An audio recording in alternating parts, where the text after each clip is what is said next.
There is a painful truth many women need to understand. Not every man is confused about your strength. Not every man overlooks your value. Not every man just doesn't see what he has. Some men see you very clearly. They see your discipline. They see your competence. They see your stability. They see your emotional depth. They see your intelligence, your self-sufficiency. They see your seriousness. They see what you can carry. They see that you can carry life with dignity. And that recognition does not always produce admiration. Sometimes it produces inadequacy. Because a strong, grounded, self-respecting woman forces a man into one or two responses. He either rises towards her or he tries to reorganize her into something he can manage.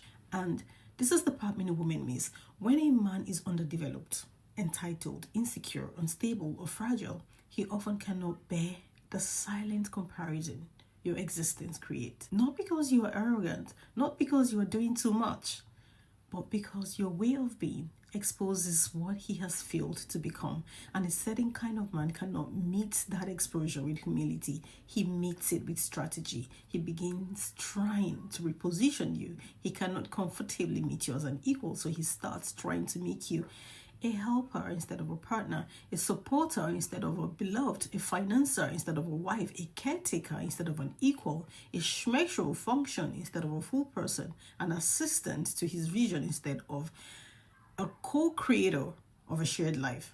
And if a woman does not understand what is happening, she may think, he needs me, he values me, he trusts me, he sees I am capable. But sometimes that is not what is happening at all. Sometimes he is not honoring your strength. He is trying to convert it into service. That is a very different thing. Because a healthy man sees a strong woman and thinks, how do I meet her well? How do I come correct? How do I build something worthy with her? How do I show that I too know how to carry? But an inadequate man sees a strong woman and thinks, how do I make this useful to me? How do I bring her into my system? How do I get the benefits of her strength without being required to become stronger myself? How do I absorb her energy before she realizes what I'm doing? This is why some women keep ending up in relationships where they are gradually turned into functions, not because they lacked value, but because their value was approached by men who wanted to redirect it, not reciprocate it. And this is where so many women become confused, because these men may still praise them. They may say, oh, you are so strong, you are different, you're exactly what I need. You hold me down. You are the kind of woman who helps a man win. And women hear these things as admiration, but often hidden inside that language is a dangerous, dangerous subtext. I am identifying the parts of you I can use.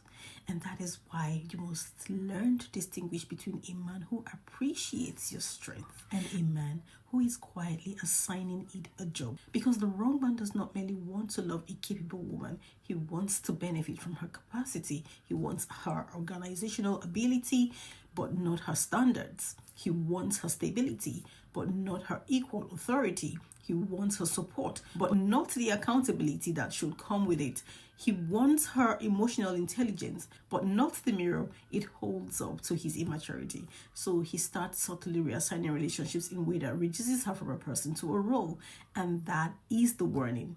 Anytime a man's response to your strength is to turn you into his fixer, his motivator, his emotional regulator, his unpaid strategist, his caregiver, his life support system, he is not meeting your strength.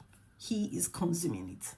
And women need to hear this clearly. You are not flattered by being useful to a fragile man. You are endangered by it. Because the more inadequate a man feels, the more likely he is to do one of two things. Either try to diminish your expectations or increase your obligations. He cannot rise, so he tries to lower the standard or trap the source. That is why so many competent women find themselves being slowly recruited into one-sided dynamics. Not because their strength went unnoticed, but because it triggered men who wanted its benefit without its equality. So this is the advice. Stop asking only, does he admire me? Also ask, what does my strength make him do? Does it make him become cleaner, become more accountable, show up with more integrity, meet you with seriousness, respect your standards, take responsibility for himself? Or does it make him lean on you, assign you work, make you prove love through service, subtly reduce you into a role, start building his comfort on your competence? Because the answer will tell you everything. The right man is inspired by your strength.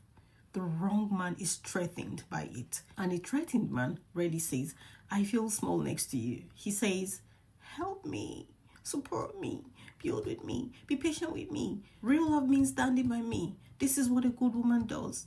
And if you are not careful, you will mistake his insecurity for intimacy. But it is not intimacy. It is an attempt to redirect your power into his unfinished life. So let this be the shift. You are no longer available to men who respond to your value by trying to turn it into labor. You are no longer impressed by being needed by a man who should be responsible for himself.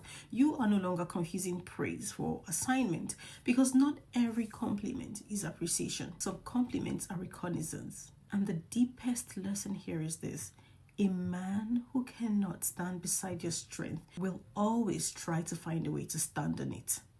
So do not let him.